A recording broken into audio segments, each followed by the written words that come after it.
शंखनाद में आपका स्वागत है।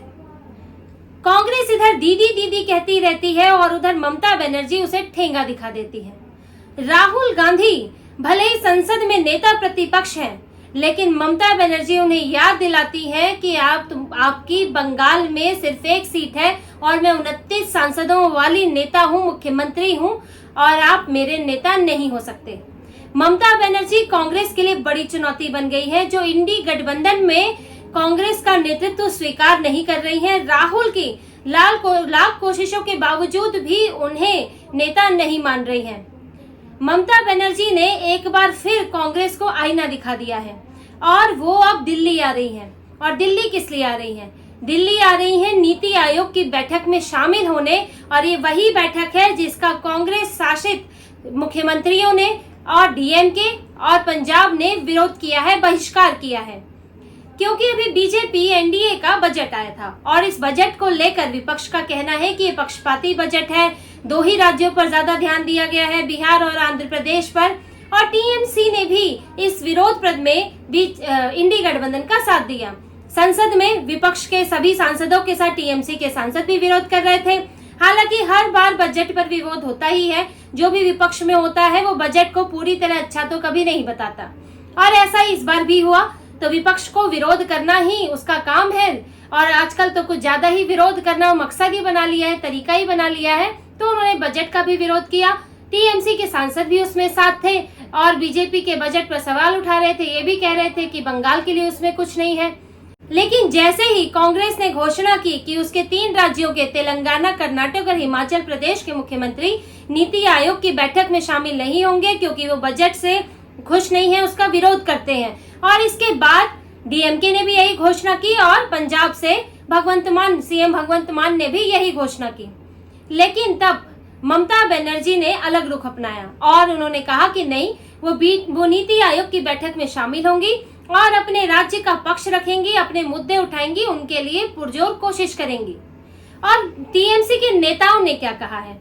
जब टीएमसी के राज्यसभा में सांसद डेरेक ओब्रायन से पूछा गया, उनसे ये पूछा गया कि भाई जब इंडी गठबंधन के जो 2 दल हैं वो तो नहीं जा रहे हैं और कांग्रेस के तो 3 मुख्यमंत्री नहीं जा रहे हैं, तो फिर टीएमसी क्यों जा रही है? वो भी इंडी गठबंधन का हिस्सा है। तो डेरेक ओब्रायन ने साफ कह दिया कि इंडी गठबंधन में तो अपनी जगह है, गठबंधन को लेकर हम पार्लियामेंट में एकजुट होकर आवाज उठाते रहेंगे, लेकिन सभी दल एक दूसरे की फोटोकॉपी नहीं है। यानी कि सबके मुद्दे एक जैसे नहीं है, अलग अलग मुद्दे हैं और वो अलग तरह से उठाए जाएंगे। और ममता बनर्जी नीति आयोग की बैठक में जाकर बंगाल के हित की बात करेंगी, क्योंकि जैसे कि ममता बनर्जी पश्चिम बंगाल में कांग्रेस, बीजेपी और लेफ्ट को हराकर जीती हैं, तो आप ये नहीं कह सकते कि सबके मुद्दे एक जैसे हैं या सभी पार्टियां एक साथ हैं हर जगह। तो डेरेक ओब्रायन की इन बातों से एकदम साफ संकेत मिलता है कि ममता बनर्जी का अलग रास्ता है। वो कांग्रेस की पिछलग्गू नहीं बनना चाहती और ना बिल्कुल भी ऐसा दिखना भी नहीं चाहती है, जबकि वही कांग्रेस इसके उलट ममता बनर्जी के पीछे पीछे लगी रहती है। कांग्रेस की कोशिश होती है कि किसी तरह ममता बनर्जी को शांत रखा जाए, किसी तरह उनसे चीजों पर हामी बुलवा ली जाए ताकि लगे कि इंडी गठबंधन एकजुट है और कांग्रेस उसका नेतृत्व कर रही है। लेकिन ममता बनर्जी ऐसा होने नहीं देंगी। उन्होंने पहले भी जब स्पीकर का चुनाव था और कांग्रेस ने के सुरेश को, अपने ही नेता के सुरेश को स्पीकर के लिए उम्मीदवार बना दिया, लेकिन ममता बनर्जी ने साफ कह दिया कि भाई हमें इसकी जानकारी नहीं थी, हमसे चर्चा नहीं हुई, हम तो अपना उम्मीदवार देना चाहते थे, इसलिए हम इसमें शामिल नहीं होंगे। राहुल गांधी उस दिन शाम को गठबंधन की बैठक में रात को 20 मिनट ममता बनर्जी से फोन पर माफी मांगते रहे कि नहीं, अगली बार ऐसा नहीं होगा, इस बार तो आप मान जाइए। लेकिन ममता बनर्जी टस से मच नहीं हुई। उन्होंने साफ कह दिया कि नहीं, आपने हमसे पूछकर ये नहीं किया था तो हम इसमें शामिल क्यों हो। तो ममता बनर्जी वॉकआउट करने को तैयार थी, टीएमसी वॉकआउट कर देती। इसीलिए स्पीकर का चुनाव वोटिंग से नहीं, ध्वनि मत से हुआ, वरना अगर वोटिंग हो जाती तो ये 233 भी नजर नहीं आते, 200 से नीचे चले जाते। कांग्रेस एक बार अपनी मनमानी करने के कारण ममता बनर्जी से मुंह की खा चुकी है। दूसरी बार ममता बनर्जी ने कब आईना दिखाया? कि अभी शहीदी दिवस हुआ था, तब ममता बनर्जी ने अखिलेश यादव को बुलाया, उद्धव ठाकरे को बुलाया, यहाँ तक कि तेजस्वी यादव को बुलाया और डीएमके को भी न्योता दिया था, लेकिन स्टालिन नहीं आ पाए। और यहाँ से तेजस्वी यादव विदेश में थे, वो नहीं आ पाए। लेकिन यहाँ से अखिलेश यादव गए, मंच साझा किया और भाषण भी दिया, लेकिन ममता बनर्जी ने राहुल गांधी को नहीं बुलाया। जबकि ये शहीद दिवस कांग्रेस के कार्यकर्ताओं की मृत्यु पर ही है।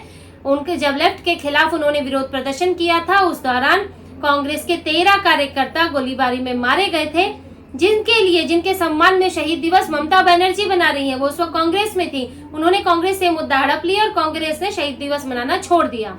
और उन्होंने राहुल गांधी को नहीं बुलाया क्योंकि वो राहुल गांधी को अपने बराबर भी नहीं देखना चाहती। ऊपर तो छोड़ दीजिए, वो अपने बराबर भी नहीं मानती कि वो उनके साथ स्टेज साझा करने के लायक भी है। और वो ये चाहती है, क्योंकि देखिए वो अखिलेश यादव के साथ और साथ में तेजस्वी उद्धव ठाकरे के साथ मिलकर एक अलग तीसरा गुट बनाने की कोशिश में है कि कम से कम एक गुट, अगर वो पटल पर ना भी आ पाए, औपचारिक घोषणा ना भी हो पाए, तो भी एक गुट एक अनौपचारिक तौर पर रहे जो कांग्रेस को याद दिलाता रहे कि तुम नेता नहीं हो। और ममता बनर्जी इंडी गठबंधन में अगर इनको शामिल करें, वैसे तो उन्होंने कांग्रेस और लेफ्ट के साथ मिलकर चुनाव नहीं लड़ा था, वो इंडी गठबंधन का हिस्सा है नहीं, पर कांग्रेस जबरदस्ती शामिल कर लेती है संख्या बढ़ाने के लिए। पर अगर शामिल भी करें तो वो तीसरी ऐसी नेता है जिनकी सबसे ज्यादा सांसद है। टीएमसी के सबसे ज्यादा तीसरे नंबर के सांसद है 29, उनसे पहले 37 है सपा के, और फिर कांग्रेस के सांसद आते हैं, यानी कि तीसरी बड़ी नेता है इस गठबंधन की। तो उनका ये कहना है कि जब अखिलेश, ममता, तेजस्वी मिल जाते हैं तो कांग्रेस कहाँ ठहरती है, कांग्रेस क्यों उनसे गठबंधन करे, वो क्यों कांग्रेस को इन राज्यों में उसमें जान फूके जिसमें कांग्रेस खत्म हो चुकी है। क्योंकि कल को कांग्रेस अगर मजबूत होती है तो उन्हीं के वोट काटेगी, अल्पसंख्यकों के वोट कांग्रेस को मिलेंगे, जो अभी ममता बनर्जी को मिलते हैं, तेजस्वी को मिलते हैं, अखिलेश को मिलते हैं। तो ममता बनर्जी ये याद दिलाना चाहती है बार बार दूसरे दलों को भी और कांग्रेस को भी कि हमारा अपना एक अस्तित्व है, हम कांग्रेस की वजह से नहीं जीते हैं, बल्कि हमारे राज्यों में कांग्रेस ने जो कुछ सीटें पाई है वो हमारी वजह से पाई है। लेकिन राहुल गांधी जो यहाँ झंडा बुलंद किए रहते हैं इंडी गठबंधन का, वो ममता बनर्जी के सामने बेबस नजर आते हैं और उसकी वानगी एक आज भी दिखी। आज राहुल गांधी से मिलने के लिए कुछ आंदोलनजीवी किसान नेता पहुंचे थे, जिनका काम सिर्फ हंगामा करना है, हड़ताल करना है, आंदोलन करना है, क्योंकि अभी चुनाव आने वाले हैं तो बीजेपी को नुकसान पहुंचाने की कोशिश है। हरियाणा के चुनाव आने वाले हैं, तो वो लोग राहुल गांधी से मिलने पहुंचे थे। उनकी मांग है कि एक प्राइवेट मेंबर बिल लाया जाए जिसमें उनकी मांगों को शामिल किया जाए और वो पूरा विपक्ष मिलकर उस बिल को समर्थन दे।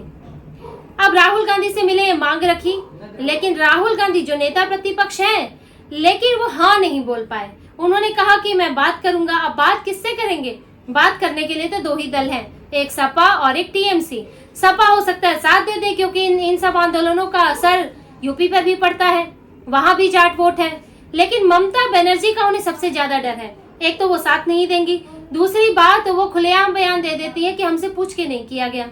और इस ऐसे में इंडी गठबंधन कमजोर नजर आता है और ममता बनर्जी उससे अलग नजर आती है। इसलिए राहुल गांधी ने कहा कि हम पूछ कर बताएंगे। अब ममता बनर्जी आगे भी इस प्राइवेट मेंबर बिल में साथ नहीं देने वाली है, क्योंकि ये जो किसान आंदोलन करते हैं उसका बंगाल से कोई लेना देना नहीं है। बंगाल के किसान इसमें शामिल नहीं होते, इस मुद्दे का असर वहां नहीं पड़ता। राकेश टिकैत एक बार बंगाल जाके देख चुके हैं और तब बीजेपी 77 सीटें ले आई थी, तो उस मुद्दे से ममता बनर्जी को लेना देना नहीं है। और अगर वो हाँ करती हैं इसके लिए, तो ये समझिए कि किसान जो आंदोलनजीवी किसान आए थे राहुल गांधी से मिलने, तो ये लगेगा कि राहुल गांधी ने नेतृत्व किया, किसानों का मसला उठाया और पूरा विपक्ष उनके पीछे चल पड़ा। लो तो ममता बनर्जी बहुत शातिर नेता है, वो ऐसी छवि बनने नहीं देंगी और वो इस प्राइवेट मेंबर बिल के लिए हाँ ही नहीं करेंगी। और ममता बनर्जी के 29 सांसद आप घटा लेते हैं तो बचता ही क्या है। वैसे भी ये प्राइवेट मेंबर बिल पास नहीं होगा, क्योंकि विपक्ष के पास इतनी संख्या ही नहीं है। ये सिर्फ एक दिखावे के लिए लाया जा रहा है, क्योंकि हंगामा खड़ा करना है। लेकिन ममता बनर्जी इसमें भी शामिल नहीं होंगी और कांग्रेस इसलिए ये प्राइवेट मेंबर बिल अब नहीं लाएगी।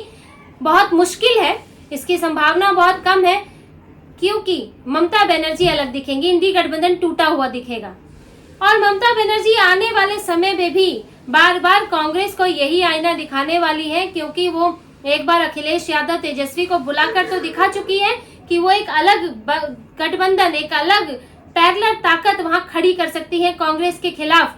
और आगे भी अलग अलग मसलों पर जरूरी नहीं है कि ममता बनर्जी कांग्रेस का साथ दे और कांग्रेस अपने आप को इंडी गठबंधन का जो नेता दिखाना चाहती है वो नेता वो दिखा सके। तो कांग्रेस के लिए इस वक्त इंडी गठबंधन में ही ममता बनर्जी बड़ी चुनौती बनी हुई है और वो आगे भी बनी रहेंगी।